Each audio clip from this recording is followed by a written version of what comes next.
Greetings to one and all, it's your old buddy Jay here coming at you with another Countermeasures game changer.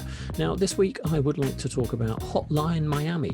Now this is a game that came out way back in 2012 and I don't always like to talk about games that have just been released or have just come out in the last few days or last few months.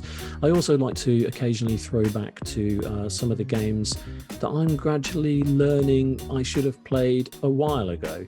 Now I've always been a sort of fan of going back to games that people recommend me and say try this, try that. I get a lot of people sort of suggesting games that I could review, and one of them is Hotline Miami. Now I'd not really played this before. I knew of it. I know there's a follow-up and I knew that it was incredibly popular. Having seen a few screenshots, it wasn't really the kind of game that I have been traditionally interested in, but I thought, what the hell, I'm going to go back and I'm going to give it a go and see what it's all about. Now I'll tell you a little bit what it is all about now. Hotline Miami is a top-down shooter. It is created by Jonathan Soderstrom, which I definitely said that wrong, and Dennis Whedon, and they are basically they own and run Denaton Games. Now this game was published by Devolver Digital, and I have a massive a beating heart for Devolver Digital, because they have given me some of the best kind of not quite AAA gameplay experiences over the last sort of 10 years.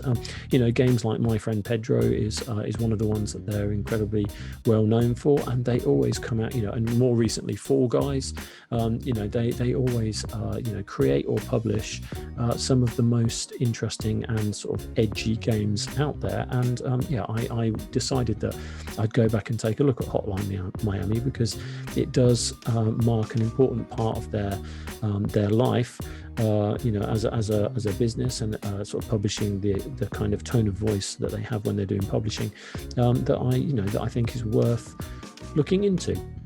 Now, originally it came out on Microsoft Windows. I played this on the PS4 and also on the PS5. The game itself is set in 1989 in Miami.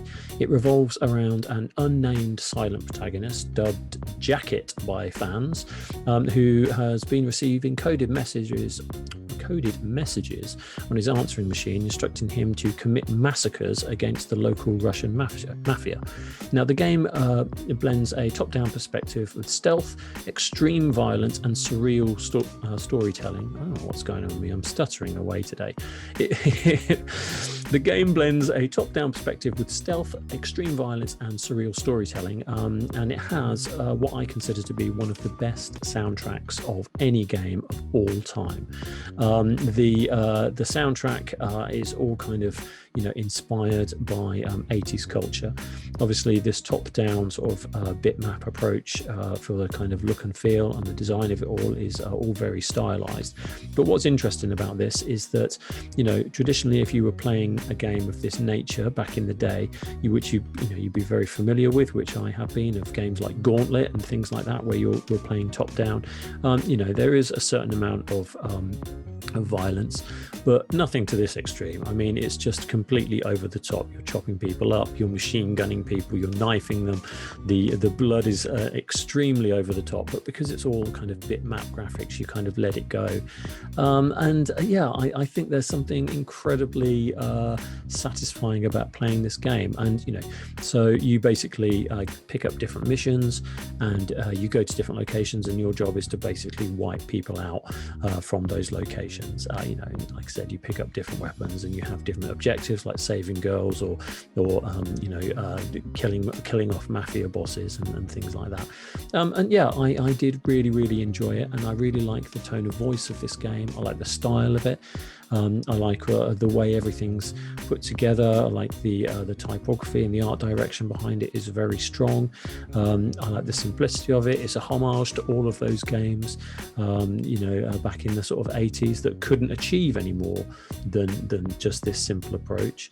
But in looking at it again and actually revising that kind of style, and with the technology and how far things have moved on now you can apply all of that technology to this particular style, and you know, it just makes the gameplay so much more fun and engaging, and and it is a lot of it is a really good time. So I would thoroughly recommend that you try it out. Now this is only going to be a short one because I just wanted to recommend this if anyone hasn't tried it. I know I hadn't, and I was extremely glad that I did, because it has been received really well, and yeah, it's got some really fun gameplay mechanics in it, which I think you've got to try out.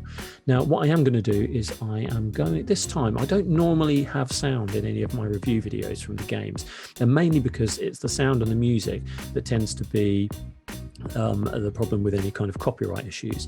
So I tend not to have too much music, too much sound in it. So what I am going to do with this one though is just leave you with some of the music from the soundtrack while this game is playing, which is exactly how it is in, you know, as you're playing it, the music is predominantly 90% of the sound you're hearing, aside from, you know, a few of the noises of the bat being swung and machine guns being fired, but everything else is just really this style of music, which really sets quite a deafening tone, which I think is incredibly successful.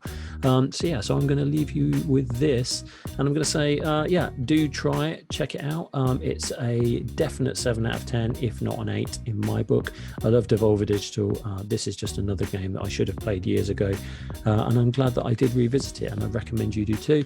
And I know there's a sequel, which is Hotline Miami 2 Wrong Number, which came out in 2015, I think, which has also got rave reviews and builds upon this whole idea of a top-down shooter.